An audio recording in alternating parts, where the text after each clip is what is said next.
Ada satu nasihat dalam bahasa Arab yang berbunyi iltamis li akhika udhran.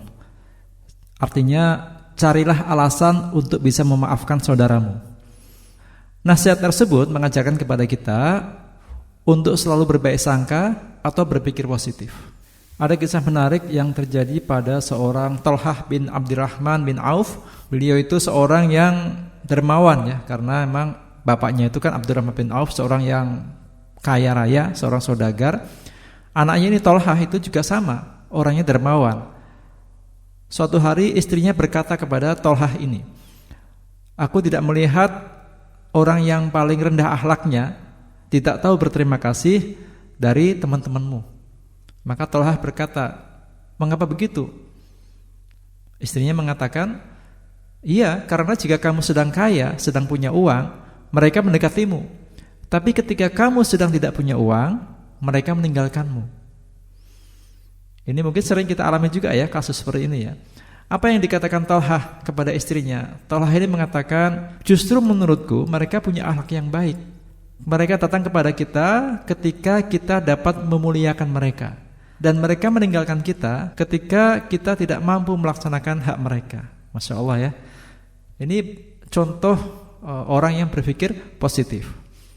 Jadi berpikir positif itu merupakan salah satu indikator dari kebersihan hati. Orang yang hatinya bersih, maka dia akan berpikir positif, gak pernah berburuk sangka. Yang keluar dari pikirannya adalah persangkaan yang baik. Demikian pula ketika nih saat ini ya, era sosmed ya, era teknologi digital misalnya, kita harus membiasakan diri untuk berpikir positif. Jangan mudah berburuk sangka, tapi kedepankan berbaik sangka dan berpikir positif. Misalnya kita melihat atau membaca ada orang yang memposting amalan-amalannya misalkan, maka jangan kita berpikir, oh dia mau riak nih terhadap amalannya. Enggak. Bisa jadi ia posting demikian untuk menyemangati dirinya dan juga kawan-kawannya, sahabatnya. Mungkin dengan postingan dia itu teman-temannya ada yang tergerak untuk melakukan hal yang sama misalnya. Jadi jangan buru-buru kita, oh ini riak nih orang nih, bukan begitu ya. Mungkin ada juga orang yang mengabarkan rezekinya ya, alhamdulillah dapat rezeki dan sebagainya. Itu mungkin bukan ingin pamer, mungkin ia ingin menyampaikan rasa syukurnya atas rezeki yang dia terima dari Allah Subhanahu wa taala. Mungkin juga ada orang-orang yang sering menuliskan pengalaman-pengalamannya di sosmed misalnya. Belum tentu ia ingin tampil di dunia maya ya, ingin menjadi selebritis itu ya bahasa kita ya. Tapi mungkin ada inspirasi yang hendak dibagikannya. Ada hikmah yang ingin dibagikan kepada teman-temannya. Di saat yang lain ada juga yang mungkin mengabarkan atau memposting sedang isi kultum misalnya, sedang ceramah, sedang khutbah dan sebagainya. Belum tentu ia ingin dipuji. Bisa jadi ia ingin memberikan suatu kabar bahwa ini loh di sini masih ada kegiatan dakwah. Ada juga mungkin orang lain yang ingin menyampaikan ilmunya yang diketahuinya. Belum tentu ia ingin diakui sebagai orang yang memiliki banyak ilmu. Bisa jadi ia terpanggil untuk menyampaikan ilmu yang sedikit. Jadi walaupun dia punya pemahaman sedikit, dia segera menyampaikannya. Dia posting dan sebagainya.